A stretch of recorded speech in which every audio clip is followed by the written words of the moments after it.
अस्सलाम वालेकुम। आज हमारा टॉपिक है cellular organisations.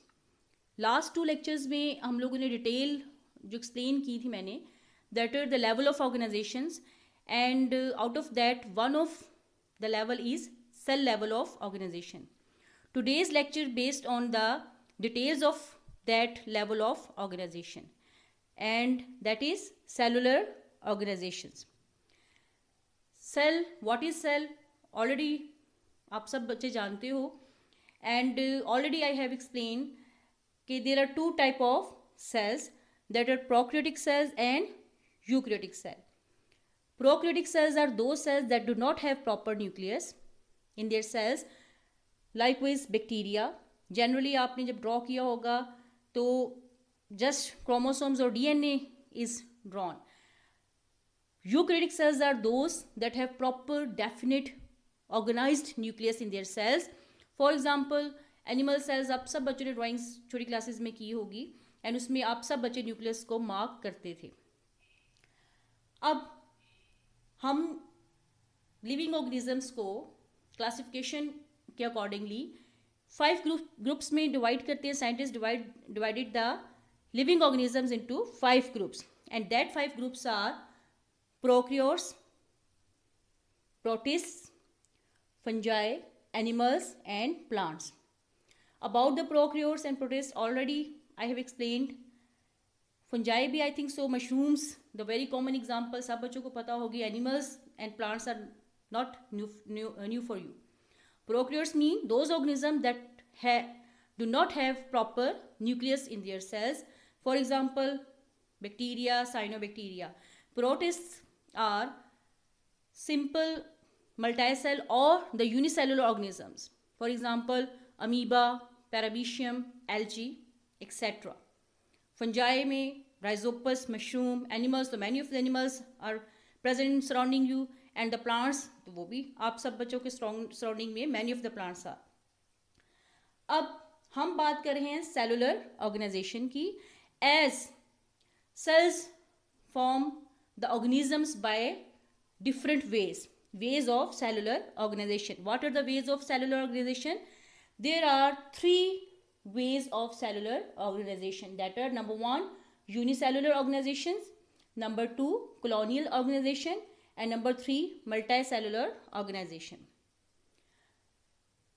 Number 1, that is unicellular organization. Unicellular, about the unicellular organism, it is also your previous knowledge. Okay, unicellular organisms are those organisms that have one cell in their body, or their body is made up of only one cell, या consisting of only one cell, and all the life activities of unicellular organisms are completed या done by their one cell. For example, the very common example, amoeba, for example paramecium, and for example euglena. After unicellular organization, the next cellular organization way is colonial organization. The next way is colonial organization. In this type of cellular organization, the organisms consisting of one cell, they are unicell, means their bodies are consisting of one cell. But colony means the groups.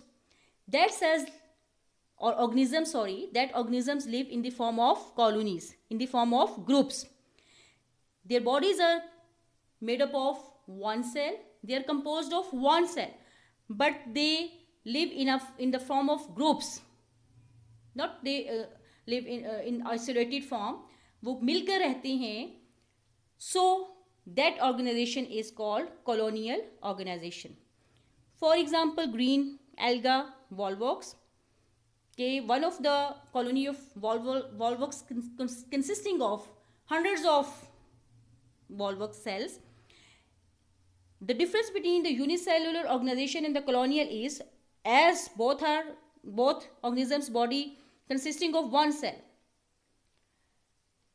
Unicellular organisms, one of the individual is, but colonial में organisms are unicellular, but they live in the form of groups. Although they live in the form of groups, but there is no division of labor. there is no division of labor. What is meant by division of labor here? What is the concept of this? Division of labor means कि if one of the task is divided to many of the persons, एक task है, एक कोई function है, ये एक काम है और बहुत सारे इंडिविजुअल्स उसको मिलकर कर रहे हैं, तो that is divided in different persons, so it is the division of labour. But अगर इंडिविजुअली एवरीवन उस टास्क को कंप्लीट करता है तो it means no division of labour. तो कॉलोनी में बहुत सारे सेल्स तो हैं, बट बहुत सारे ऑर्गेनिजम्स तो हैं, but all that performing their life activities individually. मिलकर वो नहीं अपनी लाइफ एक्टिविटीज को कंप्लीट करते. क्या करते हैं? हर एक अपनी अपनी लाइफ एक्टिविटीज को अलहदा से सेपरेटली कंप्लीट करता है. ठीक है. After the colonial organisation, the next way of cellular organisation is multicellular organisation. It is again your previous knowledge. Multicellular organisms, that are the type of organisms composed of many of the cells. For example, surrounding आपकी भरी हुई है, many of that are the very common plants and animals. In this lecture, as the topic explained in the topic, the two examples are there. One of is the mustard plant, kingdom plantae में से, that is, and the scientific name of mustard plant is Brassica campestris. Brassica is generic name and the campestris is species name, specific name. Mustard plant, सरसों का पौधा में भी आप सारे बच्चों ने ऑब्जर्व किया हो कि that is use as the vegetable. फिर उसका जो एक्सट्रैक्ट है that is use by us as a oil. अब one of the plant is divided into, the parts of that plant is divided into two parts: vegetative organs and sexual organs. What are vegetative organs? The part of the plant that are not involved in sexual reproduction. The part of the plant that are not involved in sexual reproduction, that are called vegetative organs. For example, root, stem, leaves. यानी ये sexual reproduction में तो involve नहीं है, but they are performing different functions. Root है तो उसका एक फंक्शन है, स्टेम है तो उसका फंक्शन है, leaf are also the performing some function. Remaining part of the plant are called sexual organs, likewise flowers, fruits and seed. So you can define it कि the part of the plant that are involve और that are taking part in the sexual reproduction, that are called sexual organs. For example, flower, for example, fruits and seeds. Animals में से हमारे पास जो example आ रही है in the multicellular organization, about the multicellular organization, that is frog. And again the scientific name of frog is Rana tigrina. Generic name, Rana is the generic name and the tigrina is its specific name. As the frog belongs to the animals, so definitely it is consisting of different type of tissues from the plant, mustard plant, that are epithelial tissues, glandular tissues, nervous tissues, etc. Okay ji.